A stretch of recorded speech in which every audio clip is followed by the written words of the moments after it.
Congratulations on a successful UFC debut. I guess just best case scenario all around from beginning of fight week to fighting for about 30 seconds in there.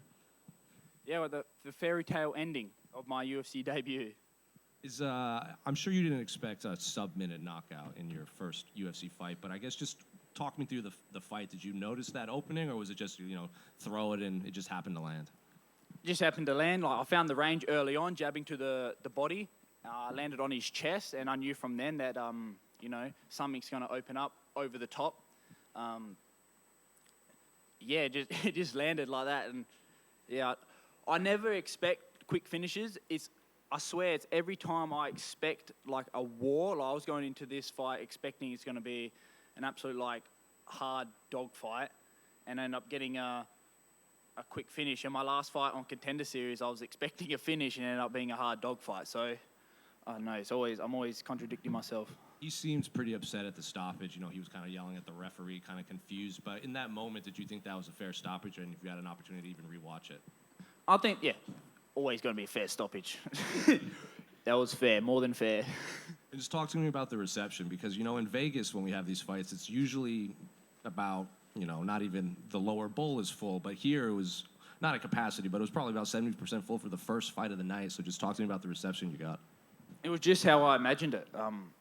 I've been picturing this moment for, since I found out about the fight, and I always get goosebumps thinking of it. Last night, due to nerves and excitement, I couldn't even sleep. So this morning, I was actually super tired on the bus ride over. I was nearly falling asleep in the bus, and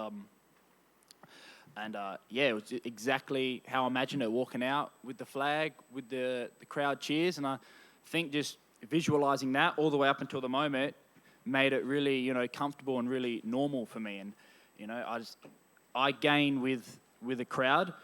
That's why Contender Series, it felt a bit weird for me, but the more eyes on me, I think the better I perform. What do you want the rest of your year to look like? Because, you didn't take any damage in there from that fight. So how quickly do you want to turn back around? I want 4 fights this year, 4 fights, 4 checks. I want to end the year, financially very comfortable. I want to be a rich man. I'm poor right now. I need some money. So I'm praying that tonight I get the $50K bonus, even though it's the first fight of the night. I'm hoping everyone else doesn't perform as well. I want the $50K all to myself. But that's it.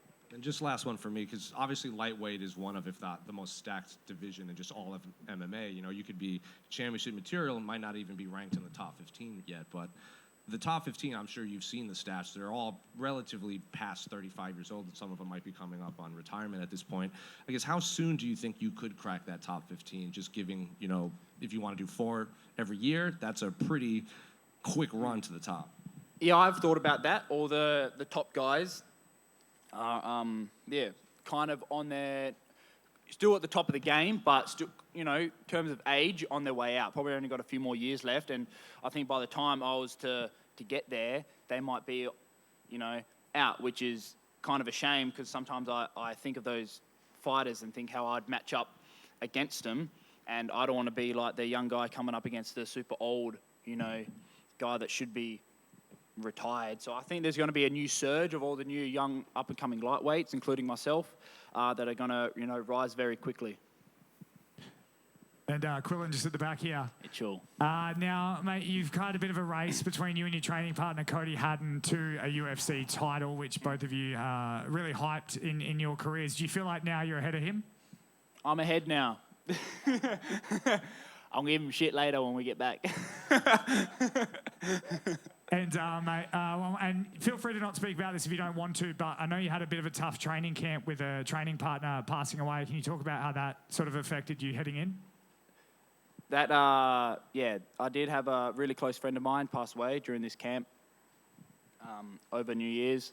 That did motivate me a lot. I was actually thinking this morning of him, and, not going to let him down. I know he's up in the sky somewhere looking down. He was always my biggest supporter from my very first amateur fight until the last one I had in Perth. He was at every single one. I could always hear him in the crowd. It was always the loudest one. And I'm gonna miss him dearly. This one here, this one's for you, Jared.